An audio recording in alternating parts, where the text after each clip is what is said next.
Cette semaine, Alain, tu nous as emmené une botte qui est vraiment très intéressante puisqu'elle combine à la fois le néoprène et le caoutchouc. Le néoprène dans la partie du haut puis le caoutchouc dans la partie du bas. Moi, j'imagine déjà des réponses parce que ça fait un petit peu quelques minutes que je parle avec toi. Mais c'est intéressant, ça, comme produit. Le gros avantage du néoprène, encore une fois, c'est un néoprène 3 couches qu'on utilise, avec la surface qui est une surface en polypropylène, une laine polaire faite de fibres de polypropylène. Ça permet à ce moment-là d'être toujours sec, donc le pied n'est jamais en contact avec l'humidité. Dans le centre, on a une mousse qui sert d'isolation supplémentaire aussi avec les cellules d'air. Puis le fameux néoprène qui donne confort, qui isole en même temps et qui, même s'il est humide, va quand même garder ses propriétés thermiques de protection contre le froid. L'avantage, le néoprène combiné au caoutchouc, c'est que le néoprène est beaucoup plus léger. En même temps, c'est plus malléable lorsqu'on marche. Puis aussi, il y a un meilleur ajustement pour la jambe. Ça va quand serrer même une un petit peu, élasticité. la jambe. Oui, OK. ça, il y a une élasticité. OK. Et la partie reste en caoutchouc pour être capable d'être plus protecteur par rapport à l'humidité, au sol, à l'eau aussi. Parce que le néoprène a beau être étanche à l'eau, il peut s'imbiber un petit peu d'eau quand même. Hein? Donc, Il peut s'imbiber, mais c'est le principe à ce moment-là du wetsuit, qui, même si c'est humide, on garde quand même la chaleur à l'intérieur. Puis pour l'entretien de la botte, étant donné que, évidemment, quand on marche au sol, on retrouve la boue, etc., ça va être plus facile d'entretenir le bas de la botte qui est en caoutchouc.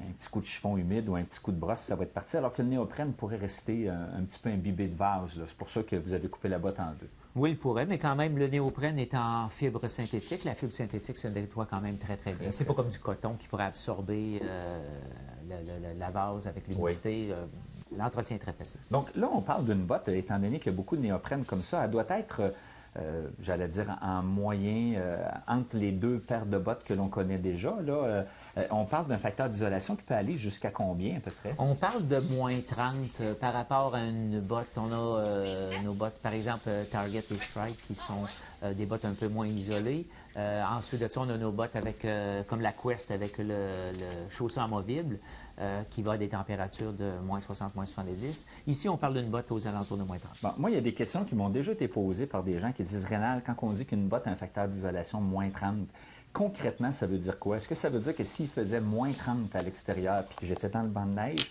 j'aurais pas froid aux pieds? C'est sûr que là, c'est propre à chacun, là, mais elle pourrait me permettre d'endurer des températures de moins 30 degrés assez facilement? Oui, puis même, c'est quand même plus précis que ça parce qu'il y a un laboratoire à Saint-Hyacinthe où on fait des tests calorifiques. Okay. Et où ils nous permettent d'aller chercher vraiment la zone de confort. Puis la botte a été testée dans ce laboratoire-là, puis le moins 30 a été atteint. Évidemment, comme je l'ai dit, c'est propre à chacun. Si quelqu'un est très actif, si quelqu'un marche beaucoup, il va peut-être la trouver trop chaude. À ce moment-là, il y a un modèle qui lui convient. Puis si quelqu'un fait de la chasse en mirador ou quelqu'un est plus passif, qu'il est en observation du gibier, à ce moment-là, peut-être certaines autres personnes pourraient être plus frileuses puis choisir un autre modèle. C'est toujours propre à chacun. C'est effectivement le cas. Chaque personne a ses... mais si on regarde dans la moyenne, le moins 30 pour la moyenne des gens est très bien couvert. Autrefois, quand j'étais petit gars, puis mes grands-parents ou mes parents me disaient dans une botte de caoutchouc, c'était important de bien choisir la paire de bas, d'avoir des bons bas de laine parce que la laine restait isolant malgré l'humidité. Avec des produits comme ça, le choix au niveau des bas va être grandement facilité. Évidemment, on ne conseille pas le coton, mais on n'est pas obligé de porter des gros bas de laine épais comme on portait autrefois, là. C'est pas obligatoire. Même, j'ai des gens que je connais qui portent ça sans bas à l'intérieur. Donc, parce que l'avantage du polypropylène, c'est qu'on ne sent jamais l'humidité non plus, puis il y a quand même l'isolation. Donc, on peut y aller vraiment sans bas à l'intérieur. Ça pourrait, il y a des gens qui le font, mais c'est sûr que c'est toujours mieux d'avoir un bas technique qui permet pas, qui n'est pas comme le bas de coton qui a tendance à être traditionnellement, oui, OK. Et dernière petite question, peut-être, Alain, si jamais par mégarde, je mouille mon produit, j'ai tellement transpiré qu'il y a de l'humidité à l'intérieur, le séchage, est-ce que c'est facile à faire sécher ces bottes-là ou...